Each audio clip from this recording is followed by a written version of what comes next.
Olá, meu nome é Rodrigo Ferreira e nesse vídeo eu vou tratar um pouco dessa celeuma, dessa discussão que está dando uma atitude recente da Receita Federal, que foi a notificação para cerca de 6.700 postos, revendedores de combustíveis, os famosos postos de gasolina, uma notificação dizendo que eles estão devendo financiamento da aposentadoria especial do ano de 2016.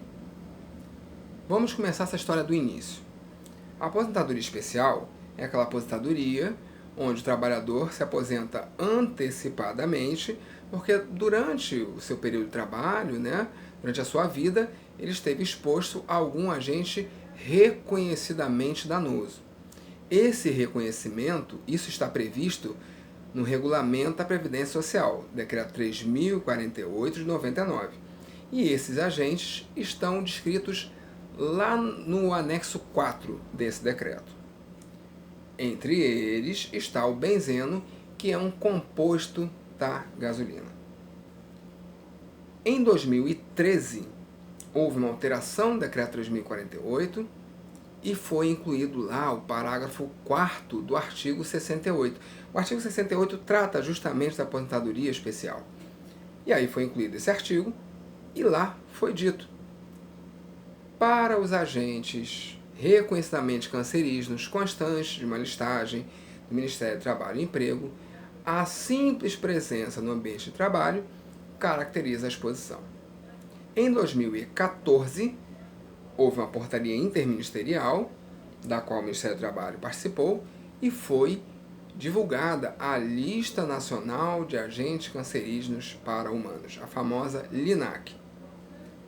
Então, essa LINAC, na verdade, ela é dividida em 3 partes. A primeira parte são os agentes reconhecidamente cancerígenos. A partir daí passou a se entender que todos os agentes que estão ali no grupo 1 da LINAC, essa parte aí de cima, agentes reconhecidamente cancerígenos, que tenham o CAIS, ou seja, que tenham uma espécie de CPF, uma numeração internacional que todos os países usam para substância química, para o agente, estando ali, tendo CAIS e também estando no anexo 4, logo a avaliação passaria a ser nesse sentido: a simples presença no ambiente. Então, em tese, um frentista no posto de gasolina, ele tem contato, ele tem a exposição ao benzeno, porque não tem, quando ele faz o abastecimento, existem os vapores da gasolina, neles está presente o benzeno, logo, independente da concentração, ele estaria enquadrado na aposentadoria especial. Lembrando que desde a década de 70, a IARC, que é uma instituição internacional que pesquisa o câncer, reconhece o benzeno como cancerígeno. Lembrando que nós temos marcadores biológicos para o benzeno, ou seja, eu consigo fazer exames laboratoriais em quem está exposto e ele sempre vai dar diferente, vão aparecer traços de benzeno nessas pessoas que estão expostas. Lembrando que nós temos a epidemiologia. Se nós acompanharmos o adoecimento da população, essa população exposta ao benzeno, ela sempre vai adoecer mais e de uma forma diferenciada. Inclusive com uma relação de doenças que estão também no decreto 3048. Ou seja, ninguém questiona que o benzeno seja cancerígeno. Mas vamos voltar aqui agora para o mundo real, porque aquilo que está acontecendo a partir dessa notificação da Receita Federal. O fato é que em 2014 foi promulgada a LINAC e, no entanto, o pessoal não deu atenção. As empresas não prestaram atenção, continuaram fazendo os seus LTCATs e não enquadrando, colocando lá código 0 na GFIP. Isso, pelo menos em tese, gerou um passivo que vem aí desses anos todos de 6% sobre as verbas tributáveis da folha, sendo que a Receita nunca cobrou. E agora, pela primeira vez, ela escolheu os postos de combustível e faz a notificação. E aí o pessoal toma um susto. O cara que tem um posto de gasolina, 2, 3, tem uma pequena rede de 4, 5, 10, não gostou, mas isso não quer dizer que ele tenha, que seja um prejuízo tão grande. Mas nós temos algumas empresas que são muito grandes, que têm centenas de postos de combustível. E aí está o problema. Essas empresas trabalham com orçamento anual. Aquilo que vai ser gasto, aquilo que vai ser despesa, aquilo que eu vou pagar de imposto. E, obviamente, como todo mundo ignorou o LINAC, ninguém se preparou para isso. Então, de repente, vem a notificação e eu teria que, inclusive, alterar o resultado do exercício, ou seja, se é lucro ou prejuízo, diminuir esse lucro ou até gerar um prejuízo, em função de uma despesa que não estava prevista. Se não estava prevista, as grandes empresas obrigatoriamente vão para a via judicial. É dinheiro. E é muito dinheiro. São alguns milhões de reais. Uma empresa como Carrefour ou como o Grupo Pão de Açúcar e outros mais, né, Rediolá e etc., que tem centenas de postos de gasolina, você pega um passivo aí de alguns anos, 6% das verbas tributáveis, com certeza absoluta, são alguns milhões de reais, é um passivo relevante, obrigatoriamente essas empresas vão brigar. Só que a coisa vai mais além. Muito além do posto de gasolina, que a receita, diga-se de passagem, começou pelos postos, mas o que vai se discutir nesse momento é a validade da tabela LINAC.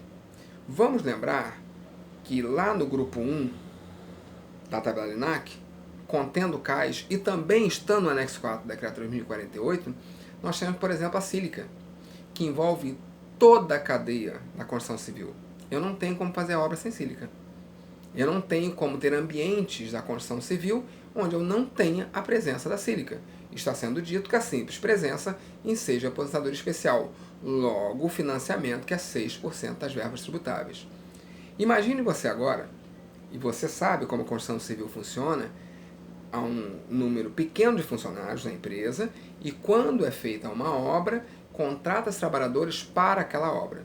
Então nós temos aí obras que já acabaram, as contas já se encerraram, a coisa seguiu, tocou, e de repente o governo bem diz, olha, mas você contratou lá 5 mil funcionários, 10 mil funcionários ali, cadê os 6% da verba tributável daquele tempo todo? Se nós considerarmos válida a tabela LINAC, nós não, se as empresas simplesmente disserem, beleza, receita, é isso mesmo, a LINAC é válida, eu vou pagar. Nós estamos dizendo, por exemplo, que toda a cadeia de construção da construção civil, de vidro, cerâmica e vários outros processos industriais envolvendo a sílica, são muitos, eles com certeza têm um passivo milionário e não previsto, inclusive nos orçamentos das obras. Será que essas empresas vão aceitar assim facilmente?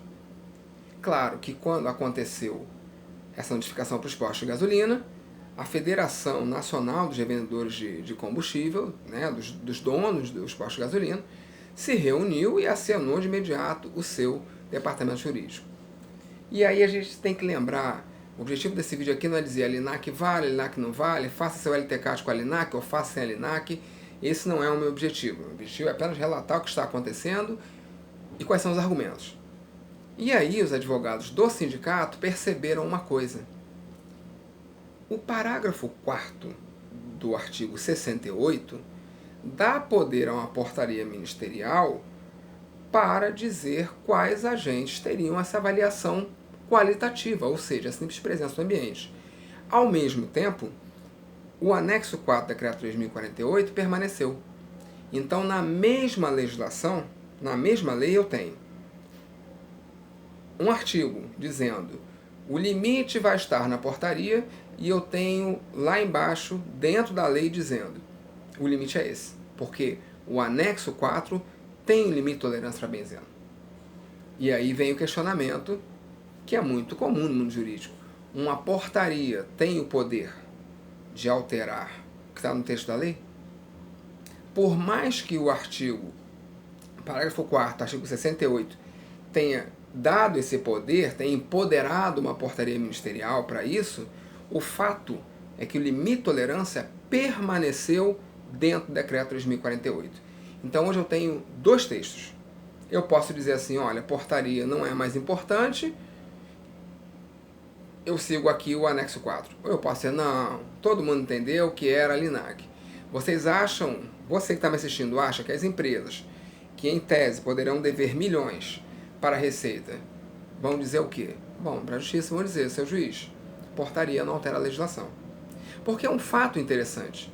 Não existe nenhuma lei dizendo que o benzeno enseja aposentadoria especial sem ultrapassar o limite de tolerância. O que está na lei é um limite. Na lei. Na portaria, não. Mas portaria não pode alterar a lei. Foi um erro legislativo. A gente tem, por exemplo, a CLT remetendo a uma portaria ministerial à insalubridade. Então a gente sabe que está lá na CLT, dizendo, olha, o Ministério vai ter lá a portaria, beleza, então me remete a NR15, os limites para eu caracterizar a insalubridade. Mas, no caso da aposentadoria especial, fizeram a portaria, mas esqueceram de alterar a lei. Eu fiquei com 2 textos. Sendo que se eu acatar a LINAC, eu estou caracterizando uma dívida, um débito, um passivo, uma sonegação multimilionária para muitas empresas, que obviamente, por serem grandes, claro que há toda uma gestão aí com várias instâncias, obrigatoriamente vão questionar judicialmente isso.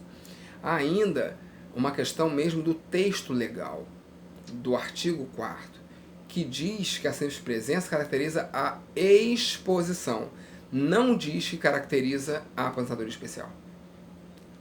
Cabe aí também uma interpretação. Fica muito difícil dizer hoje, siga a LINAC, siga o anexo 4, fica muito difícil, mas o fato é, não é uma questão fechada. Hoje nós não poderíamos bater o martelo. Eu, inclusive, já defendi anteriormente que a LINAC era válida. E eu já previ, inclusive, que com esse social, a Receita Federal usaria a LINAC para cobrar esse enorme passivo que se gera com ela. Mas existe a reação das empresas. Isso certamente será judicializado, já está judicializado. A federação já pediu uma liminar e com certeza, tutela antecipada, inclusive, para suspender os efeitos da cobrança. Ou seja, vamos discutir se realmente deve isso aí no futuro, vamos discutir essa questão aí do diploma legal, da portaria, do decreto, e isso, obviamente, a partir de agora leva aí alguns anos, e é muito interessante acompanhar essa discussão, porque vai validar ou não a tabela LINAC, ou seja, vai caracterizar ou não um passivo das empresas, que é um passivo milionário. Muito obrigado por ter assistido. Inclusive, eu convido você a participar de um curso que eu promovo com os profissionais, que se chama Tributos de SST. Nós tratamos especificamente da GILRAT e do FAP, é o seguro acidentário, e o FAP, que é o índice que vai modular esse seguro, vai fazer a empresa pagar mais ou menos, e do FAI, o financiamento, aposentadoria especial, e do LTCAD. Nós tratamos amplamente desses assuntos, debatemos, trazemos especialistas, temos todo o material preparado. Vai ser um prazer contar com você nesse curso. Vem para o nosso time. Muito obrigado mais uma vez. Curta o canal. Contribuições, comentários, elogios, críticas são sempre muito bem-vindas. Até a próxima.